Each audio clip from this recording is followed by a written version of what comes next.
Kenapa Injil Barnabas itu ditolak? Pertama, bukan karena isinya Muhammad atau tidak menerjemahkan aja orang Kristen kok. Islam kan tinggal enaknya sudah diterjemahkan. Kan jarang yang ngerti bahasa Itali. Yang ngerti bahasa Itali kan pastor-pastor Katolik. Sudah diterjemahkan tinggal baca. Kalau orang Kristen punya niat jahat, nggak perlu dong diterjemahkan. Ngapain diterjemahkan? Itu merugikan kita. Tapi karena semangat keilmuan kita terjemahkan. Sampai penerjemahnya di dalam bahasa Arab pun juga orang Kristen Koptik. Namanya adalah Khalil Sa'adah.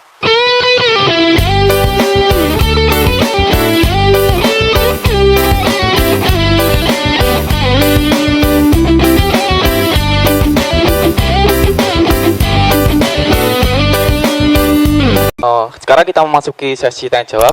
Aturan mainnya, nanti teman-teman yang mau bertanya silakan angkat tangannya lalu menyebutkan nama dan asalnya. Oke, mungkin 3 penanya. Terima kasih. Siapa yang ingin bertanya? Pak Bambang Nursina yang saya hormati, sama dengan pendahuluan mahasiswa kami tadi, pembicaraan yang melibatkan berbagai agama pasti menyentuh hal-hal sensitif.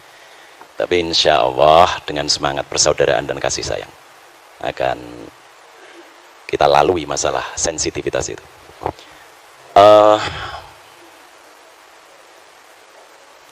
Injil Barnabas itu kan ditolak oleh komunitas Kristen. Ya. Saya ingin bertanya sebetulnya bagian mana yang menjadikan Injil Barnabas itu harus ditolak.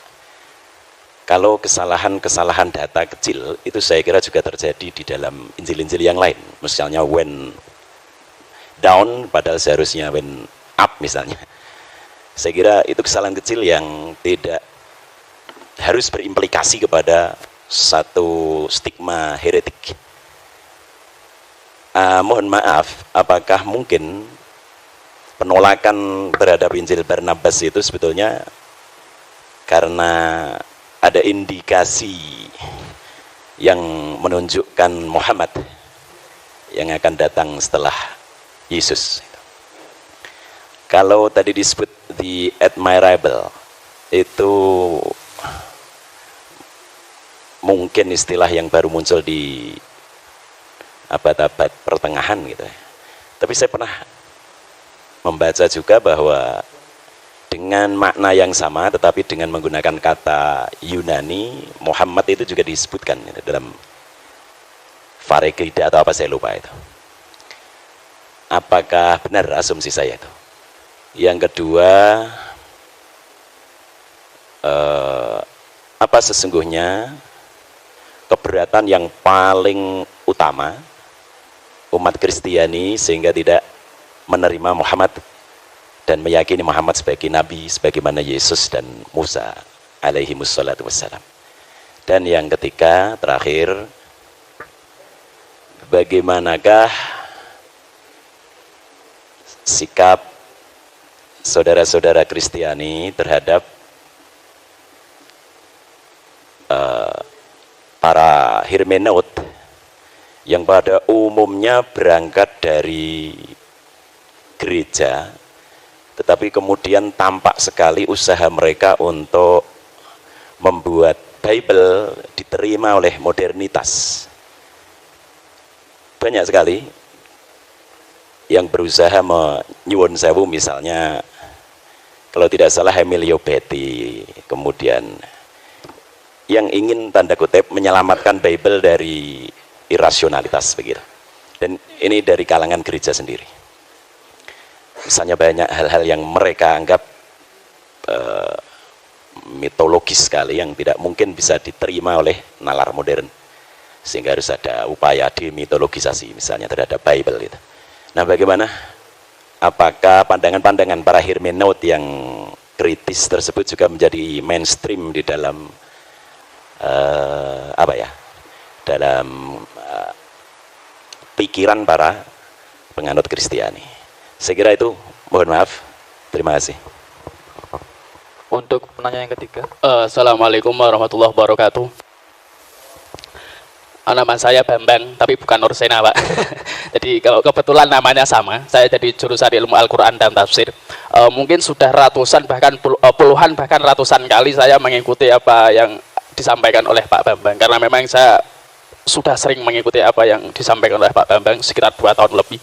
Jelas yang saya tahu Pak Bambang ini adalah orang yang pernah belajar di Timur Tengah, apakah itu di Syria dan sebagainya. Dan ia pertama kali yang mengenalkan tentang kekristenan ortodok di Indonesia. Pertanyaan saya begini Pak Bambang, tadi apakah tadi sudah disampaikan, apa perlu mohon maaf karena saya tadi agak telat, jadi baru beberapa menit yang lalu saya datang, mohon maaf. Jadi misalkan nanti tadi sudah disampaikan dengan rinci, ya mungkin bisa diulangi lagi karena saya baru datang. Tentang problematika Injil Barnabas ini. Jadi sesuatu sebagaimana yang disampaikan oleh Pak dosen Agus tadi, bahwa ini ditolak karena apakah memang penolakan ini berdasarkan bahwa di dalamnya ada nubuat-nubuat tentang Muhammad. Yang kedua tentu bahwa sahabat-sahabat dari atau teman-teman dari kekristen menolak tentu berdasarkan siapa sebenarnya penulis ini. Tadi saya sudah ke teman-teman yang mungkin mendengarkan, dia mengatakan kata Pak Bambang pendeta siapa itu. Nah, begini Pak, tentang yang menulis Injil Barnabas ini sendiri, saya mendapatkan beberapa jawaban yang mohon maaf berbeda. Bahkan itu mohon maaf dari teman-teman Kristen itu sendiri. Pernah saya tanyakan ini siapa sebenarnya penulis Injil Barnabas, kenapa ini ditolak? Dia mengatakan bahwa yang menulis ini ada yang mengatakan salah seorang warga yang berkedudukan di Austria. Kemudian ada yang mengatakan bahwa ini ditulis oleh Mustafa de Arande, salah seorang muslim yang ada di Spanyol. Pertanyaan saya, siapa sebenarnya penulis Injil Barnabas ini menurut Pak Bambang Rosena, dan tentu dengan didukung dengan bukti-bukti sejarah maupun bukti-bukti secara tertulis. Baik, Assalamualaikum warahmatullahi wabarakatuh. Iya, terima kasih. Yang pertama, bagaimana tentang adanya kontradiksi? Sebetulnya begini, kalau kitab itu munculnya kira-kira ratusan tahun, kontradiksi yang dipahami oleh orang modern itu harus didefinisikan ulang apa. Kalau Anda tidak usah ngomong 1500 tahun lah. Zaman Pangeran Diponegoro dengan sekarang aja kan alam tanggalannya beda, hitungan waktunya beda. Coba kira-kira kalau kita membaca tulisan dari zaman Majapahit. Ini satu contoh, ini belum lama, ini baru ratusan tahun. Ya, misalnya Putra Nira Sang Sinagara, Beri Pamotan, Pungkasan Beri Kertabumi, Kapernah Paman, Prabu Moktaring Kedaton, Isaka Warsa, Sunyanura Yuganing Wong. Ini bahasa Jawa kuno ini. Kira-kira Anda paham nggak kira-kira bahasa ini? Terus kemudian orang berdebat sekarang tentang runtuhnya Majapahit tahun berapa. Lalu semua yang ditunjuk itu angka. Ada yang mengatakan 100 tahun setelah tahun 1500, ada yang mengatakan 1478, itu kan kontroversi. Yang menolak dan yang menerima sama-sama pakai kalender yang beda dengan zaman Majapahit. Karena waktu itu belum ada penulisan angka, yang ada Surya Sengkala. Zamannya Sultan Agung baru dibuat yang namanya Candra Sengkala. Karena hitungannya pakai bulan. Lah ini belum sampai 1000 tahun, masih 600-an tahun, kita kontroversinya sudah seperti itu. Apa ini bertentangan? 1400 apa 1478 Pak? Angkanya 1400, cara bacanya pakai Surya Sengkala, Sunya 0 juga, Sunya Nura 0 juga, 4 Wong 1, diwoco malik terbalik 1400. Baban Demak, Nir ilang kertaning jagat 1400. Entah ada peristiwa apa itu, yang penting angkanya itu. Sejarah nasional membuat angka 1478 itu awal pudarnya Majapahit. Karena apa?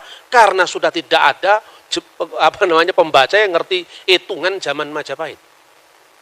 Kalender zamannya Yesus itu beda dengan kalender zamannya Paus Gregorius.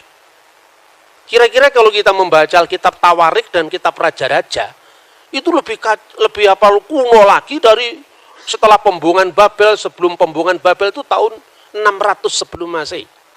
Nah, belum lagi tentang apa? Beda-bedanya pertama sistem kalender.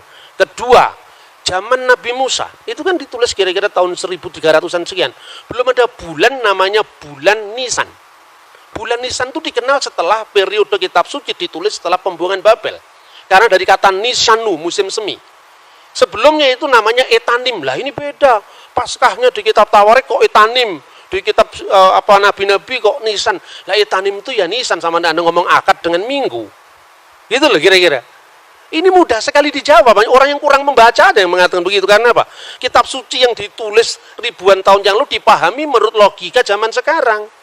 Saya berikan contoh, jangankan kitab suci. Zaman kerajaan Sriwijaya aja beda kok. Belum lagi kompleksitas perjanjian baru. Karena di perjanjian baru, ketika gereja ada di Yerusalem, kalendernya pakai kalender Ibrani. Ketika gereja melangkah ke Antioquia, mulailah muncul gereja ortodoks Syria. Ke Mesir, mulai Koptik muncul. Kalendernya apa? Beda-beda lagi. Orang Koptik mulai kalender Anno Martiri, dihitung mulai peredaran bintang Sirius. Tetapi orang Yerusalem kuno memakai kalender Ibrani yang disebut kalender seperti Islam, Anno Hijriah itu, pakai peredaran bulan. Ketika tanggal itu dikonversikan ke dalam teks yang lain, harus ada penyesuaian. Seorang lahir tanggal 27 bulan Julkaizah tahun 1383 misalnya. Ayo masihnya berapa? Ngitung Natal, saya bisa hitung kepada Anda. Sampai detail saya bisa ngitung. Karena apa? Saya belajar kekristenan dari sumber aslinya, sumber primer. Saya tidak menafikan orang barat yang belajar kitab suci. Tetapi rata-rata yang mereka baca itu sumber sekunder. Jadi misalnya, Natal dituduh kelahiran Dewa Matahari. Lalu sedangkan Natal itu sudah ditentukan di Mesir tahun 189 kok. Kalender penyembahan Dewa Matahari baru tahun 274 zamannya Aurelius. Karena orang barat termasuk penulis entry Christmas di Britannica, Americana, tidak pernah baca buku Didascalia Apostolorum yang pakai bahasa Koptik, bahasa Yunani, dan itu yang saya koleksi sampai hari ini. Nah, makanya bagi saya perbedaan informasi karena sistem kalender yang berbeda, angka tahun yang berbeda, itu persoalan sejarah, bukan persoalan ini. Kedua, visi teologis yang berbeda. Masing-masing penulis itu punya latar belakang yang mewarnai tulisannya. Karena di dalam pandangan Yahudi Kristen, yang namanya wahyu itu bukan sesuatu yang turun dari langit. Tetapi wahyu itu menyejarah. Taurat bicara dalam bahasa manusia. Kata misalnya orang Yahudi. Kristen juga demikian. Setelah aku menyelidiki dengan seksama segala peristiwa yang terjadi di antara kita, dari saksi mata dan pelayan firman misalnya. Artinya di situ ada riset. Nah, sekarang ini definisi tentang wahyu aja kita belum sama kok. Kita mau menilai agama orang dari perspektif kita, itu loh kira-kira. Nah, itu satu. Kedua, kenapa Injil Barnabas itu ditolak? Pertama, bukan karena isinya Muhammad atau tidak menerjemahkan aja orang Kristen kok. Islam kan tinggal enaknya sudah diterjemahkan. Kan jarang yang ngerti bahasa Itali. Yang ngerti bahasa Itali kan pastor-pastor Katolik. Sudah diterjemahkan tinggal baca. Kalau orang Kristen punya niat jahat, nggak perlu dong diterjemahkan. Ngapain diterjemahkan? Itu merugikan kita. Tapi karena semangat keilmuan kita terjemahkan. Sampai penerjemahnya di dalam bahasa Arab pun juga orang Kristen Koptik. Namanya adalah Khalil Sa'adah. Tetapi demi keilmuan dia memberikan contoh bahwa memang dalam konteks perjanjian baru itu misalnya ada persoalan-persoalan angka tahun, misalnya Yesus lahir zaman Kirenius atau tidak. Tetapi bangunan dasar seluruhnya betul ditemukan prasasti tentang kata iterum, dia yang kedua kali bertakhta. Tetapi soal Injil Barnabas ini parah sekali karena memang abad 16 dari abad pertama.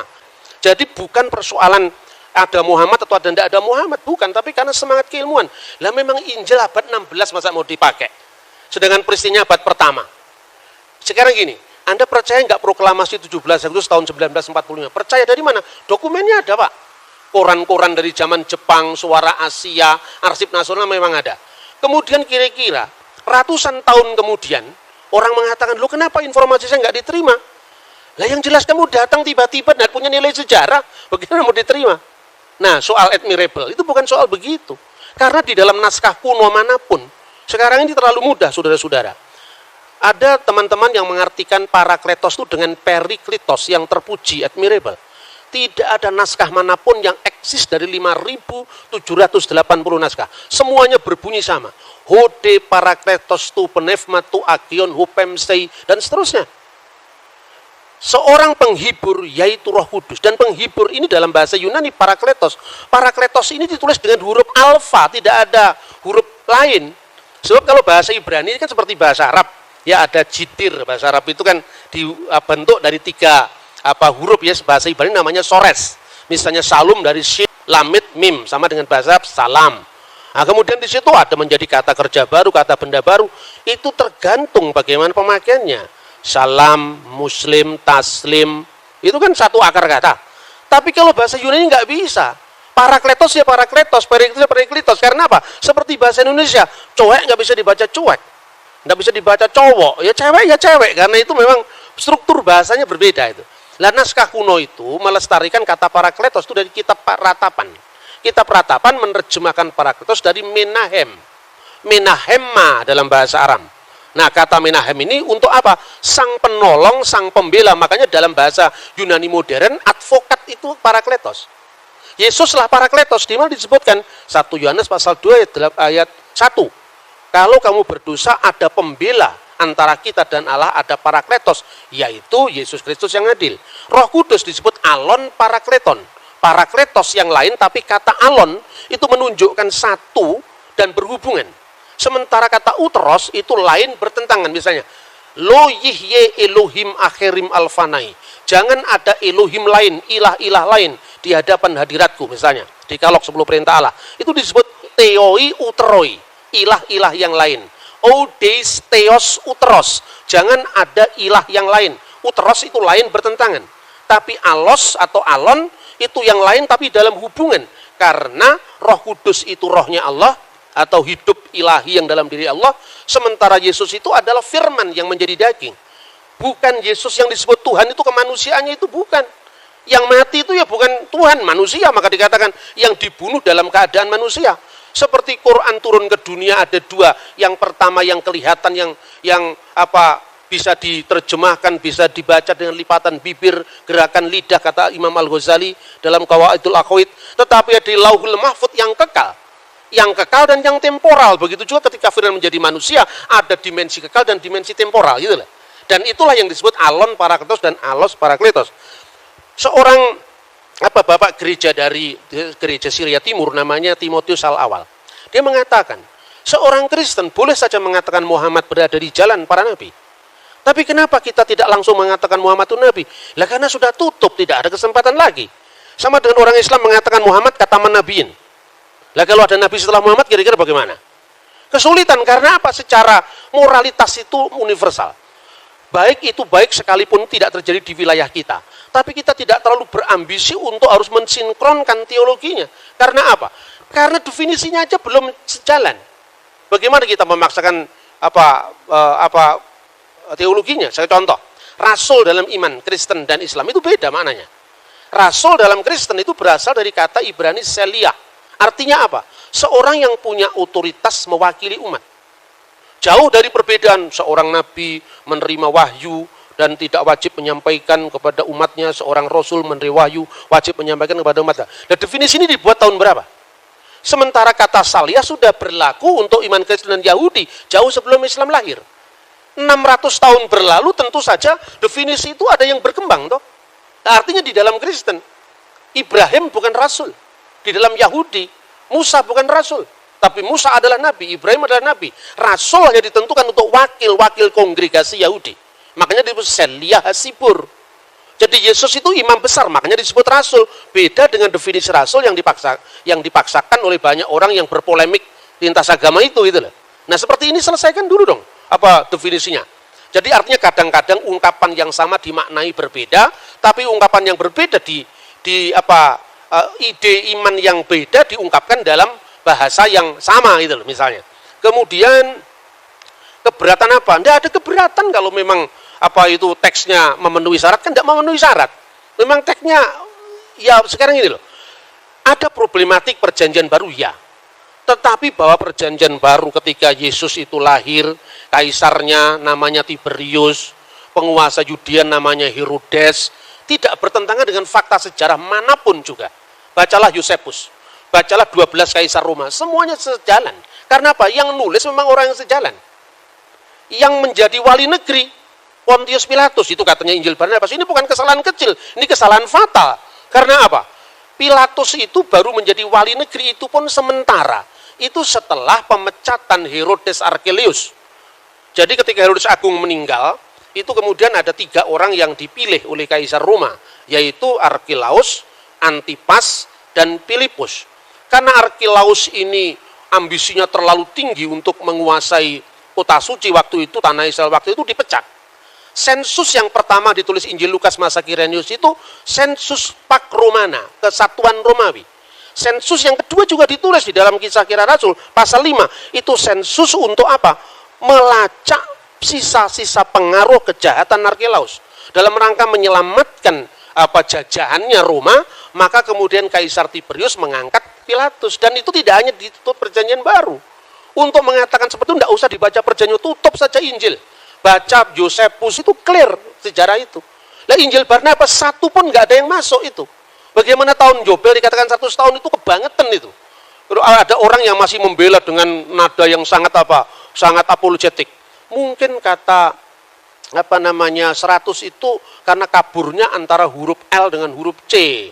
Kalau L itu hanya 50, terus ditulis itu C itu. Jadi aslinya di sini cento. Kan orang bisa lihat tuh aslinya.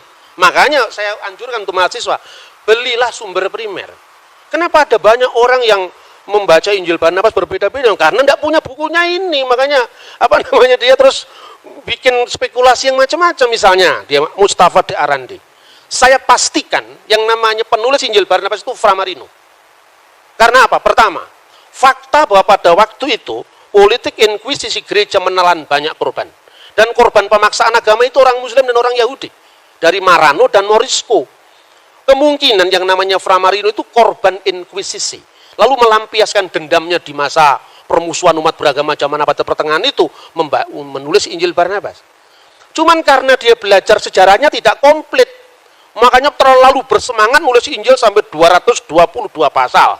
Maka saya katakan ini the gospel of Gregetan. Ya kan? Tidak ada dalam sejarah Injil sampai 200 pasal, itu tidak ada kalau bukan orang marah. Nah, itu yang pertama. Kedua, catatan-catatan pinggir itu tidak mungkin dilakukan oleh orang lain. Karena apa? Periksa uji karbon dari teks itu kan masih sangat baru. Wong teks dari abad pertama aja bisa ditentukan. Misalnya Papyrus 52, itu yang dikenal John Ryland Papyrus. Isinya hampir separuh dari Injil Yohanes. Dulu abad lalu, orang baru periksa uji karbon itu baru menentukan abad. Sekarang udah ketinggalan. Teknologi terbaru, periksa uji karbon itu hanya bisa berjarak puluhan bahkan tahunan saja. Maka sekarang uji karbon terbaru P52 itu asalnya dari tahun 115 Masehi. Yohanes anak Zebedius menulis Injilnya tahun 90. Karena menurut catatan Bapak Gereja kuno, misalnya Papias. Papias itu siapa? Muridnya Yohanes langsung. Polikarpus, muridnya Yohanes langsung. Kalau di Islam ini seperti tradisi sanad itu loh. Itu di gereja ortodoks dipertahankan. Kenapa orang-orang Protestan itu tidak paham itu? Karena dia terlalu baru, zaman VOC baru muncul. Akibatnya apa? Karena kekurangan data primer tadi, dia melakukan eksperimen-eksperimen yang terlalu jauh mengambil kesimpulan. Misalnya Natal, perayaan Dewa Matahari, itu baru dipersoalkan tahun berapa? Tahun 1700 sekian itu, zamannya Paul Ernest Jablonski. Terus kemudian diikuti oleh orang Katolik di Benediktan. Karena apa? Mentalitas orang Katolik itu minder sama Protestan. Nah, itu kira-kira. Itu bisa dilacak dengan sumber-sumber primer langsung. Kemudian bagaimana sikap saudara-saudara Kristen terhadap para seket gereja yang mengatakan bahwa ternyata Bible tidak tahan dengan teks-teks modern, itu suara abad lalu itu. Sekarang udah ketinggalan kereta. Sekarang kenapa saya bilang begitu? Sekarang gini, jujur saja lah. Penemuan arkeologi itu dari mana awalnya? Dari gereja. Penemuan arkeologi Timur Tengah itu diawali dari namanya Rosetta Stone. Tahun 1795 itu dimulai ketika Napoleon Bonaparte menduduki tanah Mesir. Lalu salah seorang tentaranya menemukan satu batu tertulis dalam 3 bahasa, yaitu bahasa hieroglif, bahasa Mesir kuno yang dipakai pada zaman para Fir'aun. Kemudian berbahasa demotik, bahasa Mesir kuno dipakai di antara demos, rakyat, dan bahasa Yunani. Adalah seorang Perancis Katolik, di agamanya masih muda, umur belasan tahun, sudah menguasai 4 bahasa kuno, Ibrani, Yunani, Latin, Aramaik. Ketika dia mendapat pengumuman dari zaman Napoleon, siapa yang mau ikut ekspedisi arkeologi ke Mesir? Dia datang, bingung waktu di Mesir, apa yang dia lakukan? Dia tanya, komunitas terkuno dari gereja ini, dari Mesir ini apa? Islam? Bukan, baru abad ke-7. Kristen Ortodok Yunani juga tidak, Kristen Koptik Ortodok. Nah, untuk dia bisa komunikasi dengan orang setempat, dia pakai bahasa Arab. Lalu masuk gereja, bingung dia. Wah, ini ada liturginya kok selain bahasa Arab, ada bahasa Yunani, ada bahasa Mesir kuno. Tetapi ketika nama-nama dewa itu diganti dengan nama Yunani, misalnya Theos, Agios, Theos, Agios, Iskiros, Agios, Thanatos, diterjemahkan pakai bahasa Arab. Kudusullah, Kudusul Qawi, Kudusul Ladzi la yamut, irhamna.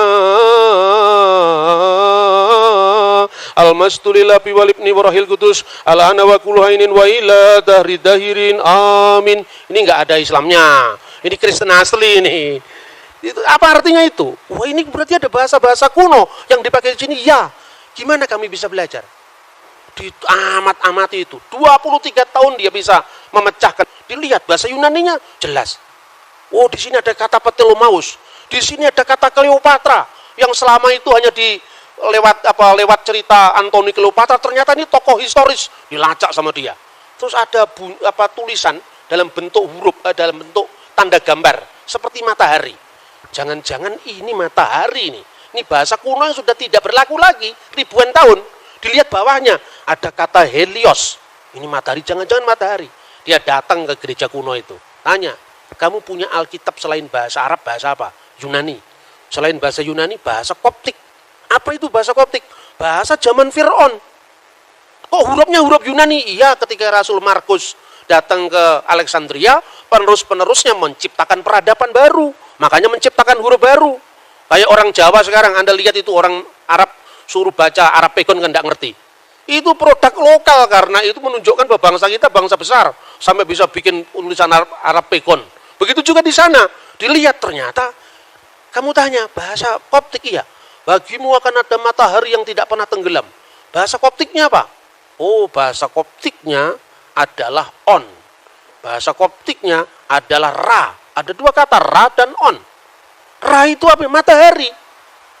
Itu dia baca dari Alkitab. Orang-orang Israel membangun kota namanya Ramses. Ra itu hari. Mese itu artinya apa? Artinya anak. Anak sang matahari, anak dewa matahari.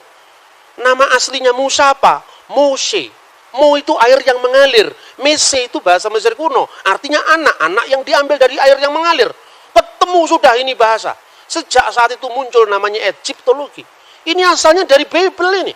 Kok dianggap Bible bertentangan dengan pengetahuan bagaimana? Yang mulai arkeologi adalah Alkitab kok. Seumpama waktu itu tidak ketemu kata Ramses, tidak akan ketemu arkeologi Mesir kuno.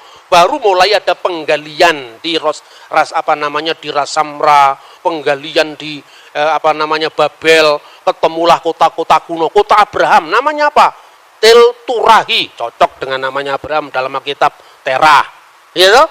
Tel Nahur, cocok dengan nama Nahur, berarti nama-nama Abraham itu pasti bukan nama Yunani, pasti bukan nama Arab, tapi nama Akadia kuno. Dan itu cocok.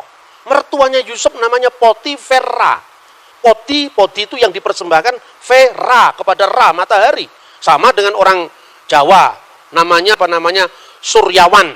Ketika jadi Islam, keluarga besarnya sebelumnya ditambahi Muhammad Suryawan. Lupa Surya itu dewa Hindu itu. Namanya juga Kristen ditambah Ignatius Surya Hadi. Surya itu bahasa Hindu, Hadi itu yang utama itu. Jadi ini sebuah inkulturasi bahasa. Dan untuk baca teks Alkitab, Anda harus paham Ibrani. Ibrani pun bukan Ibrani zaman Ariel Sharon. Ibrani MacD ditulis pakai bahasa Ibrani, bukan itu. KFC ditulis pakai bahasa Ibrani, enggak. Anda harus belajar namanya paleografi, tulisan-tulisan kuno. Karena untuk memahami naskah Qumran, Anda tidak bisa cukup hanya membaca teks Ibrani modern. Nah itulah kira-kira perkembangan huruf, lalu arkeologi, lalu bahasa. Itu minta maaf. Orang-orang yang menyebut dari Eropa yang teolog genit itu tidak tahu yang begini-begini ini. Saya minta maaf, bukan saya merendahkan, tidak. Tapi terlalu dangkal untuk memahami naskah yang usianya ribuan tahun hanya bermodal bahasa Inggris sekedarnya, bahasa Yunani.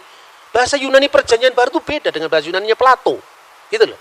Terus yang terakhir, kemudian dari arkeologi Mesir kuno itu muncul arkeologi kota Abraham, Ur Kasdim, baru muncul penggalian Yeriko. Setelah Yeriko, baru muncul penggalian Holy Land.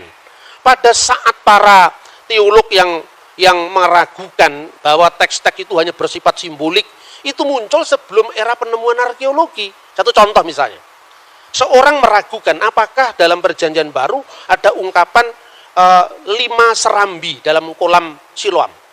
Mana tidak pernah ada arkeolog yang membuktikan ada 5 serambi. Lalu dia tafsirkan, oh kalau gitu itu hanya sifatnya alegoris, 5 serambi itu 5 Taurat Musa. Jadi itu nggak bisa dipahami secara literal. Tahun 1961 ketika buku ini terbit, pada saat yang sama timnya Marshall itu menemukan memang benar dalam penggalian kolam Siloam ada 5 serambi. Dan itu terbit pada saat yang sama ketika buku itu dipakai sampai hari ini. Makanya belajar teologi aja nggak cukup. Harus belajar arkeologi juga. Arkeologi Borobudur Anda pelajari yang baru abad ke-8. Masa arkeologi Mesir kuno dari tahun 3000 tahun yang lalu tidak kita pelajari, padahal itu ketika kita ngomong dalam Al-Quran, dalam Injil tentang Fir'aun. Fir'aun itu bukan nama orang. Fir'aun itu Paraoh artinya. Itu tiang besar. Dan di mana itu sebutan Paraoh itu mulai? Setelah generasi Old Kingdom. Ketika kerajaan Israel, kerajaan Mesir kuno pindah dari Giza menuju ke Luxor dan sebagainya. Baru Anda lihat sendiri ke sana. Saya beberapa teman dari Al-Azhar itu saya anjurkan kamu kalau mau tahu sejarah Mesir, jangan hanya baca perjanjian baru, karena perjanjian baru kan baru muncul abad pertama. Jangan baca hanya Quran yang muncul abad ke-7. Kamu baca langsung itu, temuan-temuan arkeologi itu. Nah, sebagai seorang ilmuwan, ketika Anda belajar arkeologi itu, tutup dulu kitabmu, Bibelmu. Supaya apa? Supaya kita bisa netral, jangan kita dipenjara karena teks. Karena teks itu membimbing kita, oke lah kalau secara hidayah silahkan. Tapi kalau secara ilmu pengetahuan, masa kita bisa mengkritisi teksnya orang, teksnya kita sendiri kita protek, kan tidak fair itu gitu loh. Nah, oleh karena itu saya menyatakan tentang pentingnya gereja ortodok itu di mana? Karena gereja ortodok itu saksi hidup dari semua data-data arkeologi itu. Coba Anda mau belajar bahasa Yunani. Pembawa gereja ortodok pertama itu bukan saya, tapi Romo Daniel. Nah, kemudian generasi setelah Romo Daniel itu kan menekankan aspek tentang liturgi gereja, sejarah gereja. Saya tidak bisa hanya begitu. Karena apa? Ketika saya masuk dalam salah satu gereja ortodok saja, berarti saya menutup akses informasi saya untuk ortodok yang lain. Makanya saya memperkenalkan kajian Syriak, kajian Koptik dalam konteks ini. Anda mau tahu bahasanya Yesus? Sampai sekarang Alkitab Pesita masih ada, bahasa Suryani. Dipakai tidak hanya sebagai bahasa liturgi, tapi bahasa sehari-hari. Di Maklula, Saidnaya di Syria. Anda mau pakai bahasanya Pontius Pilatus, bahasa abad pertama, masih dipakai teks suci perjanjian baru. Anda mau cari bahasanya Nabi Musa, masih dipakai dalam kitab Taurat. Anda mau cari bahasanya Fir'aun, jejak-jejaknya dijumpai dalam kitab Ibrani. Misalnya, nama Asnat itu kekasih Nait. Nait itu dewa kuno zamannya Yusuf. Yusuf ketika menjadi Perdana Menteri, nama Yusuf itu kan nama Ibrani, Yosef. Ketika di Mesir mendapatkan nama baru, apa itu? Safnah Paneah, di situ kunci hidup. Hidup, makanya Akhenaton, Aton yang hidup. Nah ini nggak cukup hanya bisa ditelaah dari bahasa Arab yang terlalu baru untuk itu. Tidak cukup diambil dari bahasa Yunani, perjanjian baru yang konteksnya terlalu jauh. Harus diambil dari teks langsung yang melestarikan bahasa Koptik. Yaitu apa? Gereja Ortodok Koptik. Ini ada di Mesir, tidak ada di Syria. Makanya saya tidak kerasanan kalau hanya di satu tempat. Saya mau passing over dari semua tradisi keagamaan. Soal kemudian saya coming back kepada agama saya sendiri. Karena saya harus punya rumah supaya kalau mati ada yang mengubur. Dan itu saja sebetulnya. Tapi konteksnya apa? Konteksnya bahwa orang beragama itu jangan taklid buta itu loh. Kita mesti melihat problematik masing-masing teks itu. Dalam semua apa yang saya katakan, Injil Barnabas sama sekali tidak masuk dalam hitungan itu. Karena apa? Terlalu baru. Sama dengan Anda membahas zamannya Patih Gajah Mada abad ke-13 berdasarkan naskah Melayu, itu pun bukan bahasa Jawa, tapi bahasa Thailand itu loh. Bahasa Italia aja belum ada kok. Jadi perjanjian baru itu bukan sewenang-wenang ini yang cocok dengan iman Kristen diambil, yang cocok dibuang. Tidak seperti itu. Makanya apokrif atau kanonik dalam gereja ortodok itu tidak sedikit dalam gereja Protestan. Gereja Protestan itu kan sudah mewarisi teks yang sudah tertutup gitu loh. Lalu di gereja ortodok kan tidak, misalnya kisah tentang Bunda Maria dipelihara di Bait Allah oleh Zakaria. Yang itu ada di dalam Quran, ya kan? Tetapi dalam Alkitab kan sebenarnya tidak ada, implisit ada, tapi tidak ada.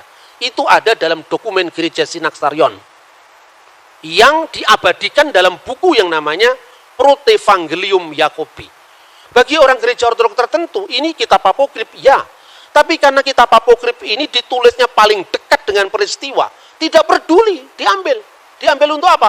Mengisi kekosongan sejarah. Tapi normanya tetap yang kanonik gitu loh. Jadi apokrif kanonik itu bukan sesuatu yang batas hitam putih, enggak. Apalagi kalau hanya sekedar ini menguntungkan iman itu, tidak ada pertimbangan semacam itu. Contoh lain misalnya, di dalam ajaran Katolik dan Ortodoks sebetulnya kitab yang disebut dengan apa Biblia Hebraika itu kan sebetulnya warisan dari Yahudi Yamnia. Setelah gereja kuno dikutuk sama orang Yahudi lewat konsili lokal yang mengatakan terkutuklah orang-orang Nasrani maksudnya, itu orang Kristen. Hendaklah nama mereka tercabut dari kitab kehidupan, itu tahun 90 Masehi. Dokumennya dinamakan Birkat Haminim, itu tahun 90 Masehi. Gaung daripada pengutukan itu adalah apa? Orang-orang Yahudi mulai menolak Septuaginta.